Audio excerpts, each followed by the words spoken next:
자, 트럼프 대통령 세계 각국에 대해서 미국에 돈을 내고 관세를 낮춰라 이렇게 얘기하고 있습니다. They didn't want to pay 20. They were 28%. And they gave us $550 billion up front. But they gave us $550 billion and took down the tariffs a little bit. And then they agreed to open their economy to everybody. This was not easy. This took, a lot of people walked out of rooms and things. Sometimes they walked out of rooms, went back to Japan. Ultimately, they agreed to open their economy. Now, the opening of the economy is worth more than $550 billion, the payment that they made.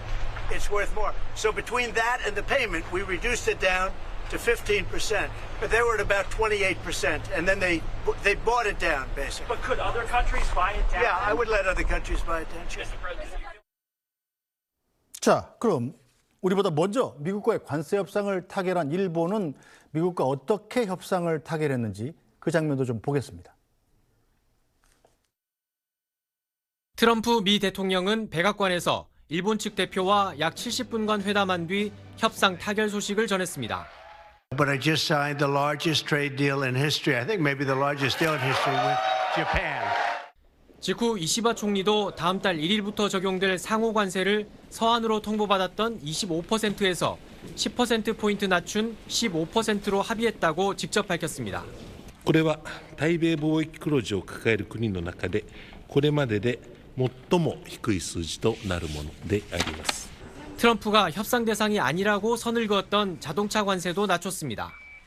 현재 적용되고 있는 추가 관세 25%를 절반인 12.5%로 낮춰 원래 세율 2.5%와 합해 15%를 적용하기로 했습니다. 대신 일본은 미국에 5,500억 달러, 약 759조 원을 투자하기로 했는데 올 한 해 우리나라 예산 673조 원보다 큰 규모입니다. 네, 자 결국 일본이 관세를 기존에 매겨졌던 것보다 10%나 낮출 수 있었던 비결, 대규모 투자, 즉 돈인가요?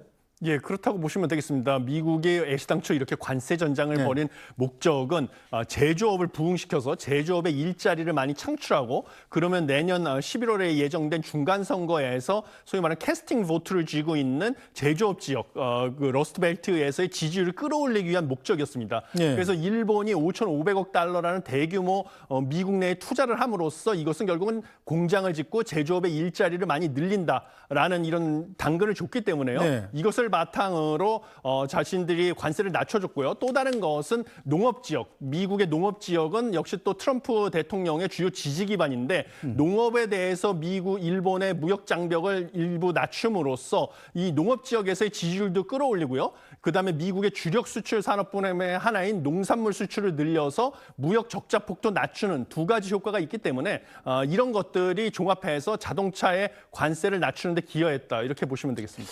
자, 트럼프 대통령으로서는 지금 자국 내에 정치적 위기가 있지 않습니까?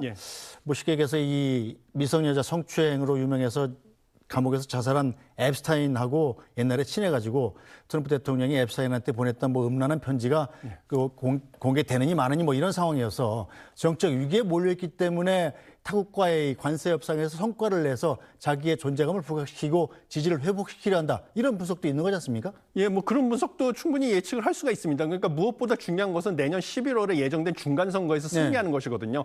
왜냐하면 트럼프 대통령은 이번에 재선의 기회가 없습니다. 그런데 내년 11월에 예정된 중간선거에서 패배를 하게 되면 바로 재선이 없기 때문에 레임덕에 접어들기 때문에 내년 11월 선거 승리가 무엇보다 중요하고요. 그다음에 대내외적으로 이제 불리한 상황의 정치적 입지를 갖다가 그러면 선거 승리를 위해서 관심을 딴 데로 돌리면서 지지율을 끌어올리는 전략의 일환으로 관세 전쟁을 벌이고 자신의 지지 기반이고 또 캐스팅 보트인 제조업 지역, 그다음에 농업 지역에서의 지지율을 끌어올리는 목적으로 지금 이런 소란을 비우고 있는 것이죠. 자, 어쨌든 간에 일본을 선례로 삼을 수밖에 없는데 일본의 선례를 보면 물론 일본이 일본에 5,500억 달러를 투자한다. 750조 원이 넘는 큰 돈이죠. 그것은 언제까지 어떻게 누가 투자한다는 구체적인 안이 없습니다. 자, 그런데 관세를 15%로 깎았잖아요. 그건 즉각적으로 적용되는 이익인데 일본이 어떻게 하느냐에 따라서 투자는 최대한 늦추고 두리뭉실이 가면서 혜택만 챙기는 그런 결과가 올 수도 있다. 이렇게 보는 사람도 있더군요.